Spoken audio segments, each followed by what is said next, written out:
एक फ़ोन आता है मेरे पास दिल्ली यूनिवर्सिटी से और कहते हैं सर आपका जो नाम जो है गलती से हम बता नहीं पाए उस समय, लेकिन आपका एडमिशन हो गया है, आप आ जाना। जिन्होंने पापा से कर्जा ले रखा था वो खुद आके दे रहे हैं, ये बहन जी आपके पैसे जो हमको देने थे। सभी को जय मसीह की। सच में प्रभु महान है, प्रभु सच्चा है और वो जीवित परमेश्वर है। सबसे पहले मैं बताता हूँ कि प्रभु ने कैसे हमारे परिवार में काम किया, कैसे प्रभु में हम आए, प्रभु यीशु मसीह में कैसे हम आए। प्रभु यीशु आने से पहले हमारे ऊपर 8 लाख का कर्जा था और पिताजी बहुत शराब पीते थे। उससे पहले पिताजी जो है पैसा चलाते थे और पैसा लेकिन लोगों से पीने के कारण वापस नहीं आता था, तो इस वजह से कर्जा हमारे ऊपर हो गया 8 लाख रुपए का कर्जा।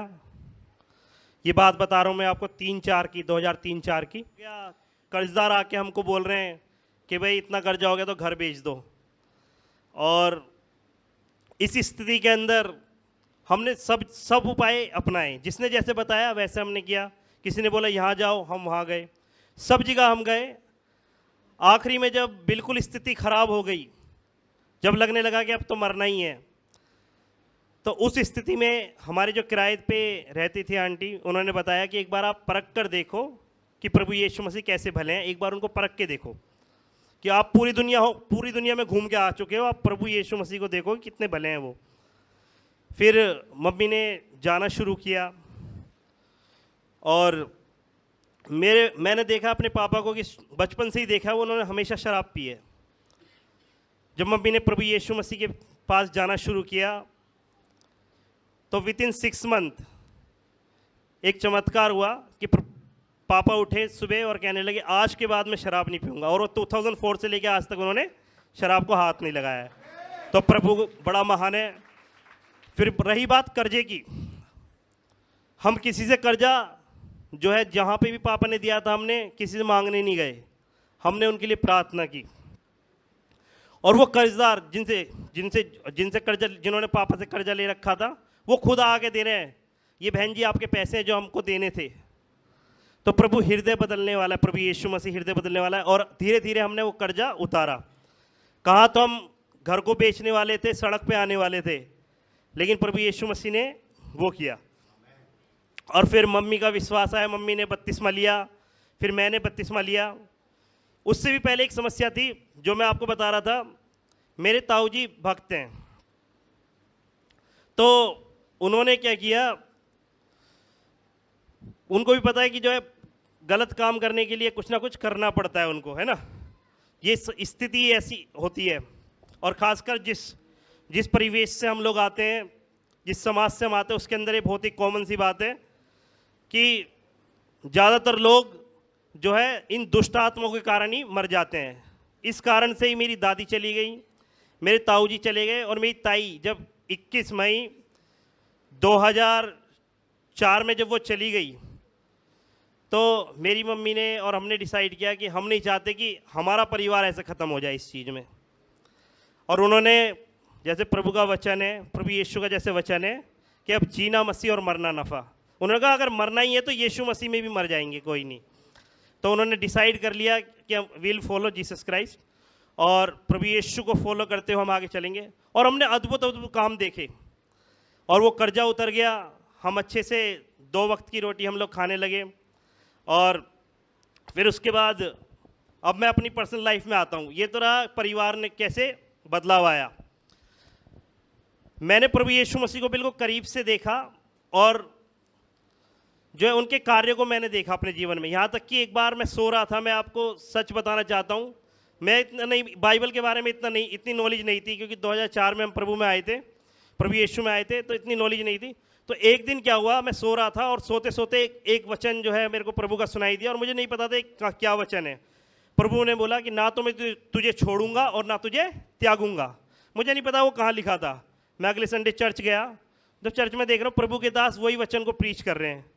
फिर मुझे पता चला अच्छा ये व्यवस्था विवरण में ऐसा लिखा है, और मेरे को यकीन हो गया कि प्रभु ने मुझसे कहा है, उसने वादा कर लिया है कि ना तो मैं तुझे छोड़ूंगा और ना तुझे त्यागूंगा।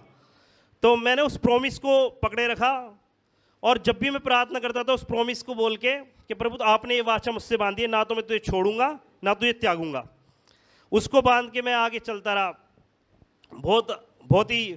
लेकिन 2006 में जब मेरा कॉलेज हो गया तो एक अनसर्टेनिटी जीवन में आ गई कि अब क्या करूंगा, अब क्या करना है मुझे। कॉलेज तो कर लिया, बीए करने वालों को कोई नौकरी नहीं देता है, और ये हकीकत है।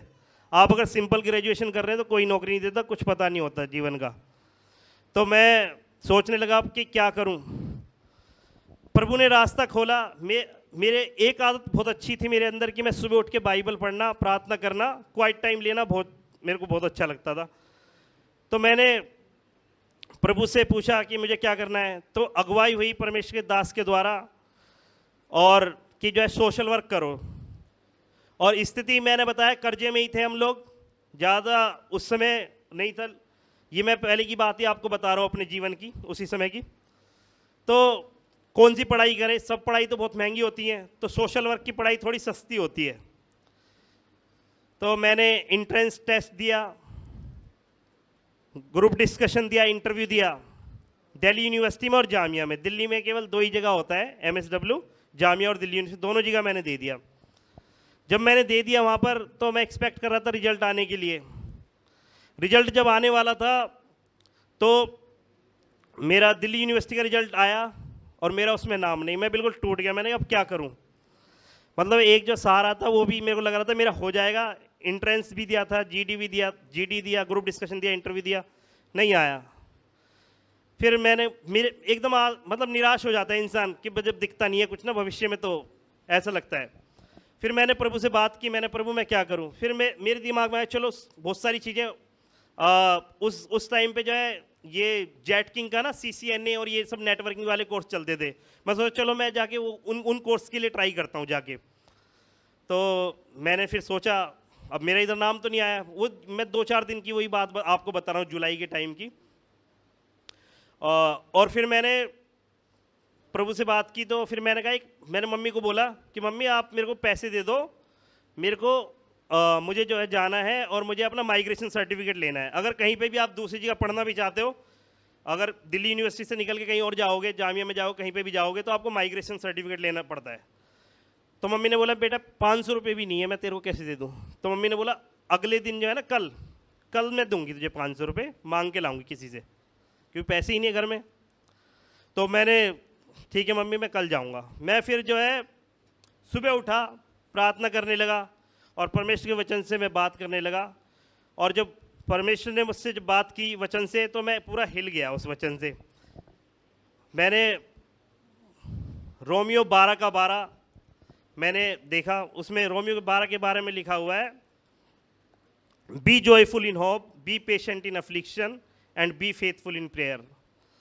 तो मैंने जब देखा परमेश्वर का वचन कह रहा है कि भाई जो है आशा में आनंदित रहो। मैंने कहा प्रभु आपने तो मेरी पूरी आशा तोड़ दी, अब मैं कैसे आनंदित हो सकता हूँ। मैं उनसे बात कर रहा हूँ प्रभु से, मैं कह रहा हूँ कि प्रभु आपने तो मेरी पूरी आशा तोड़ दी है, अब कैसे मैं आनंदित हो जाऊँ और दुर्दशा में स्थिर रहूँ। मैंने कहा मैं कैसे जो है दुर्दशा में स्थिर रहूँ।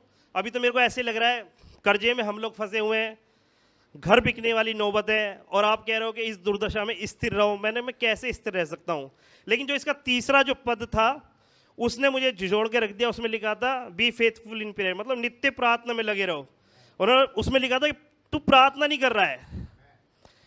फिर मेरे को लगा हाँ मेरे जीवन में ये कमी है कि मैं प्रार्थना नहीं कर रहा हूँ। प्रभु यीशु मसीह ने मुझे क्लियरली बोला कि तू प्रार्थना नहीं कर रहा है। फिर मम्मी सुबह सुबह मेरी मम्मी फिर ड्यूटी जाने लगी और कहने लगी ले 500 रुपये तू चला जा माइग्रेशन सर्टिफिकेट लेने।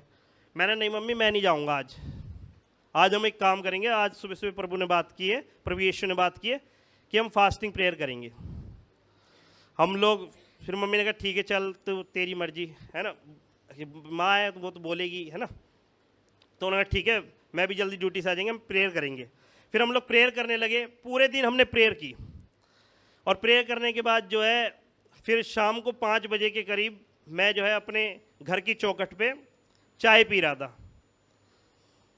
परमेश्वर अद्भुत युक्ति करने वाला परमेश्वर है।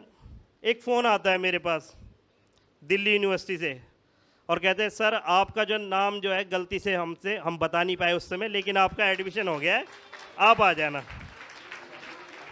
तो प्रभु ने एकदम अद्भुत युक्ति से फिर जब दिल्ली यूनिवर्सिटी में MSW के अंदर मेरा एडमिशन कराया। और इसका भी मैं बताता हूँ, कहाँ तो 500 रुपये नहीं मिल रहे थे, मम्मी मेरे को 10,000 रुपये दे रही, जाए एडमिशन ले ले।